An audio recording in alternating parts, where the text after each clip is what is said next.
নমস্কাৰ কি খবৰ আপোনালোকৰ নিশ্চয় ভালে আছে আসলতে বিভিন্ন ব্যস্ততাৰ বাবে মই নতুন ভিডিঅ' প্ৰস্তুত কৰি আপোনালোকলৈ আগবঢ়াব পৰা নাছিলো কিন্তু আজি ভাবিছো এটা সৰু ভিডিঅ' আপোনালোকলৈ আগবঢ়াম গতিকে আপোনালোকক স্বাগতম জনাইছো মোৰ নতুন ভিডিঅ'টিৰ মাজলৈ আজিৰ ভিডিঅ'টিৰ আলোচনাৰ বিষয়বস্তু হৈছে উচ্চ ৰক্তচাপ আৰু ডায়াবেটিস আমি হস্তমুদ্ৰা আৰু প্ৰাণায়ামৰ জৰিয়তে কেনেকৈ নৰ্মেল অৱস্থালৈ আনিব পাৰো গতিকে এই বিষয়ে জানিবলৈ ভিডিঅ'টি প্ৰথমৰ পৰা শেষলৈকে চাব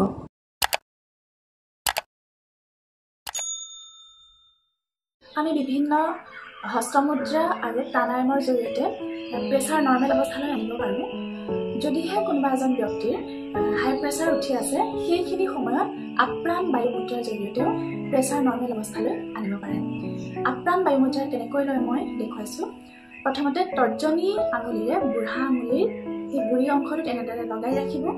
তাৰ পিছত মধ্যমা আৰু অনামিকা আঙুলিৰ আগ অংশটো এনেদৰে বুঢ়া আঙুলিৰ আগ অংশটোত লগাই ৰাখিব তাৰ পিছত বাকি থাকিলে এই কনিষ্ঠ আঙুলিটো মুকলি হৈ থকা আঙুলিটোৰ ওপৰ অংশত এনেদৰে মালিচ দিব মালিচ দিওঁতে অনুভৱ কৰিব যে সামান্য বিষ হৈছে গতিকে মালিচ কৰোঁতে এটা সময়ত সেই বিষটো নোহোৱা হৈ যাব আৰু তেতিয়া জানিব যে প্ৰেছাৰ নৰ্মেল অৱস্থালৈ আহিছে বা নৰ্মেল অৱস্থালৈ অহাৰ অনুভৱ কৰিব সেই ব্যক্তিজনে যদি সেইখিনি সময়ত প্ৰেছাৰ উঠাৰ সময়ত ক'ব নোৱাৰা অৱস্থাত থাকে তেখেতৰ লগত থকা ব্যক্তিজনেও সেই ব্যক্তিজনৰ হাতত আপ্ৰাণ বায়ুমুদ্ৰাটো দিব পাৰিব আৰু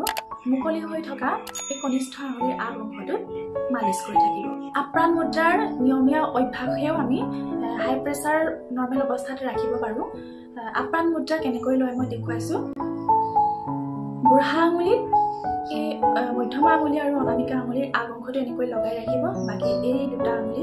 চিধা হৈ থাকিলে একো কৰিব নালাগে আপ্ৰাণ বায়ুমুদ্ৰাৰ দৰে কতো মালিচ দিব নালাগে এই আঙুলিটো এনেদৰে ৰাখি এই দুটা আঙুলি এনেকৈ ৰাখি প্ৰায় 5 মিনিট মান থাকিব সদায় অভ্যাস কৰিব এইটো নিয়মীয়া অভ্যাসেহে আমাৰ প্ৰেছাৰ নৰ্মেল অৱস্থাত ৰাখিব গতিকে সদায় অভ্যাস কৰিব পাৰিব হাই প্ৰেছাৰ থকা সকলেও কৰিব পাৰিব আৰু হাই প্ৰেছাৰ নথকা সকলেও এইটো অভ্যাস কৰিব এইটো হৈছে আপ্ৰাণ মুদ্ৰা প্ৰাণায়ামৰ জৰিয়তেও আমি হাই প্ৰেছাৰ নৰ্মেল অৱস্থালৈ আনিব পাৰো আজি তেনেকুৱা এটা প্ৰাণায়ামৰ বিষয়ে মই আপোনালোকক জনাম সেইটো হৈছে মহাভূত আমি নাকেৰে উশাহ লৈ মুখেৰে এৰিব লাগে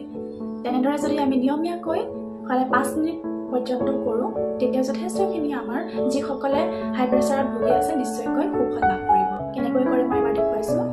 চকু বন্ধ কৰি ল'ব প্ৰাণায়াম কৰোঁতে সদায় চকু বন্ধ কৰি ৰাখিব লাগিব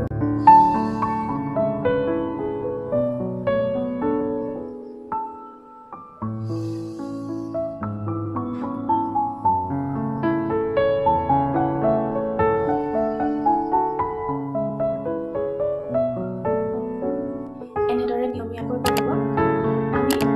এনেদৰে কৰিব লাগিব এনেদৰে উশাহ ল'ব লাগিব যাতে কাষত থকা যেনেও আপুনি উশাহ লৈছে নে নাই সেইটো গম নাপায় আৰু যিমান গতিৰে আমি উশাহ ল'ম সেই গতিৰে আমি লাহে লাহে উশাহ এৰিম নিশ্চয় বুজি পাইছে আপোনালোকে এতিয়া মই আলোচনা কৰিবলৈ লৈছোঁ চুগাৰ বা ডায়েবেটিছৰ বিষয়ে আমি কিছুমান প্ৰাণায়াম আসন আৰু মুদ্ৰাৰ সহায়তো চুগাৰ নৰ্মেল অৱস্থালৈ আনিব পাৰোঁ মই তেনেধৰণৰ এটা মুদ্ৰাৰ বিষয়ে আপোনালোকক জনাম আৰু কেনেকৈ কৰে দেখুৱাম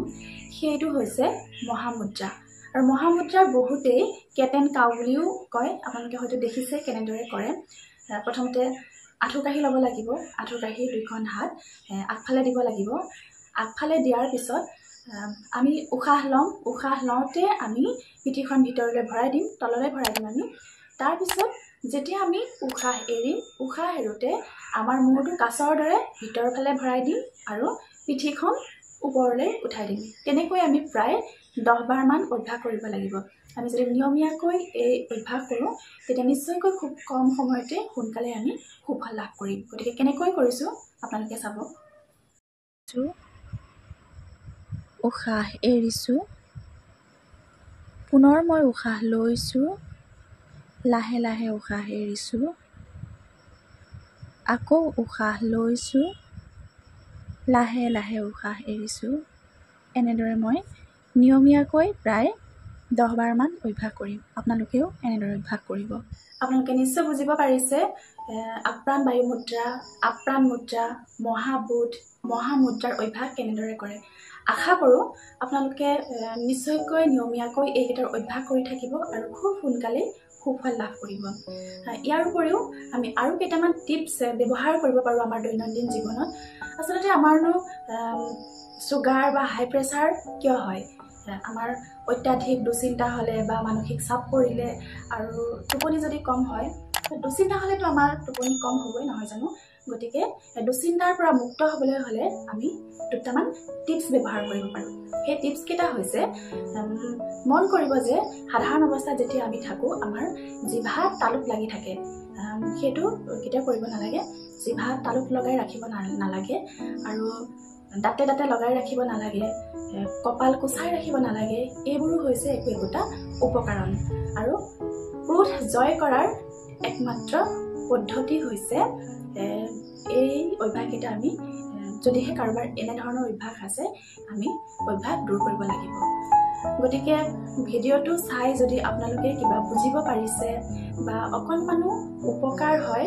আপোনালোকে সুখ লাভ কৰে, তেতিয়া মোৰ ভিডিঅ'টো আপোনালোকলৈ প্ৰস্তুত কৰাত